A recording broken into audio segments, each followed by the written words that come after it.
The Empty Cup by Shane Corfield.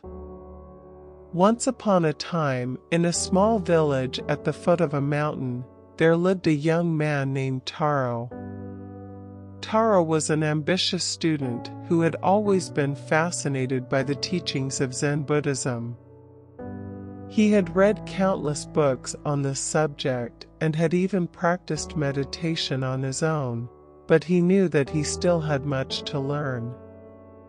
One day, Taro decided to embark on a journey to find the greatest Zen master of his time.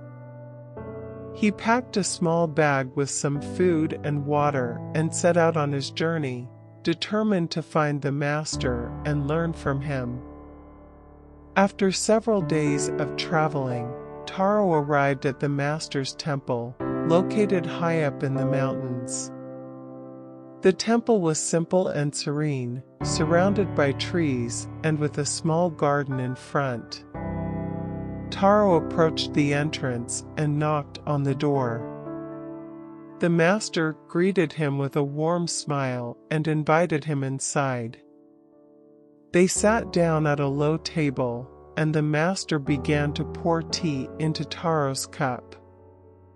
But the master didn't stop pouring when the cup was full. Instead, the tea began to overflow, spilling onto the table and onto the floor. Taro was surprised and asked the master why he continued pouring when the cup was already full. The master replied, "Your mind is like this cup.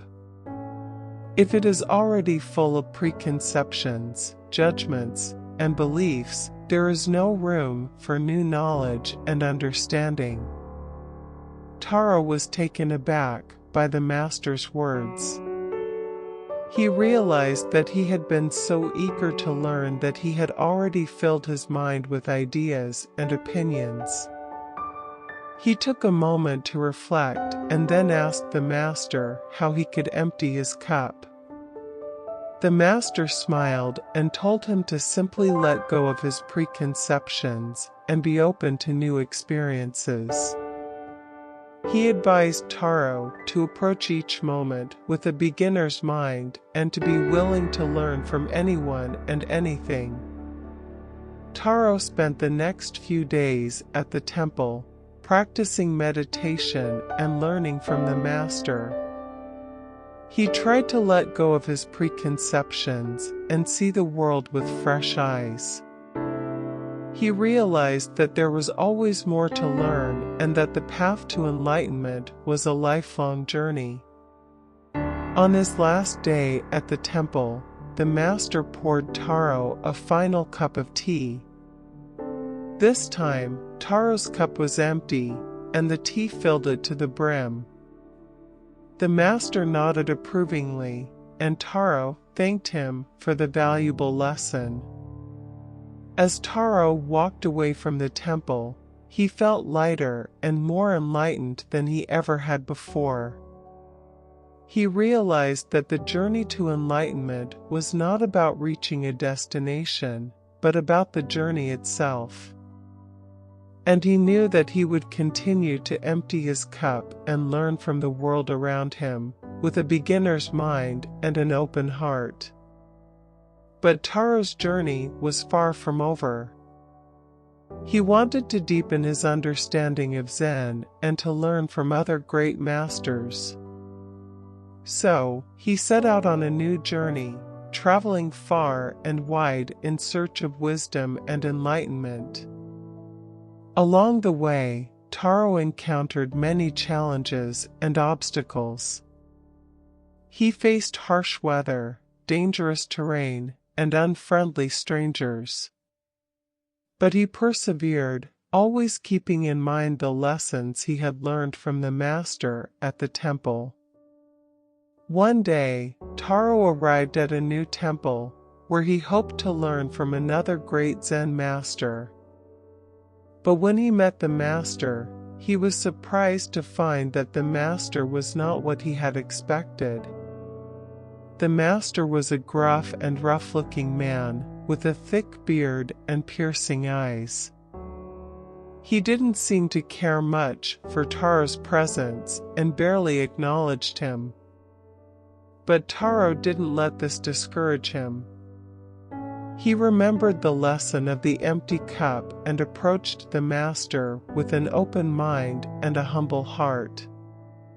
He spent several days at the temple, practicing meditation and observing the master's teachings. One day, as Taro was walking in the temple garden, he saw the master picking up fallen leaves from the ground. Taro approached him and asked why he was doing that. The master replied, "Every leaf is a teaching. It falls from the tree to teach us about impermanence and detachment. And it is our duty to pick them up and return them to nature, to show gratitude for the lessons they bring."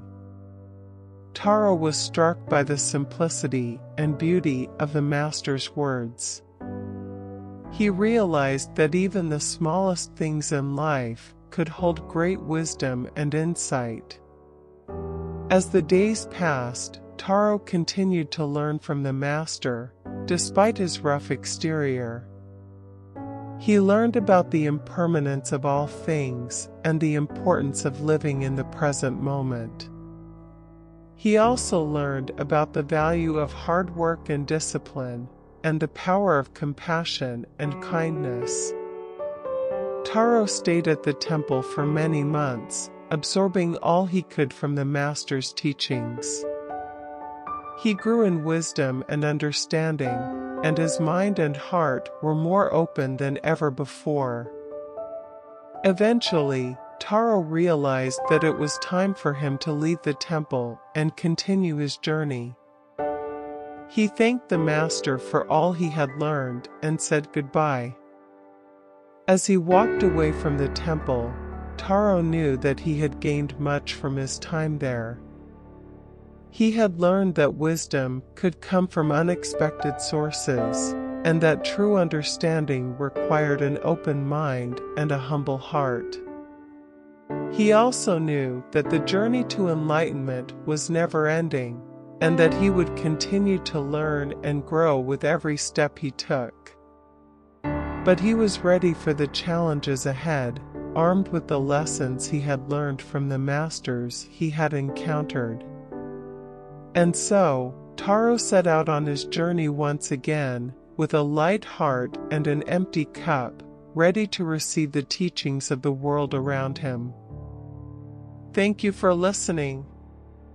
Please check out my other audiobooks, and consider dropping a like on the video.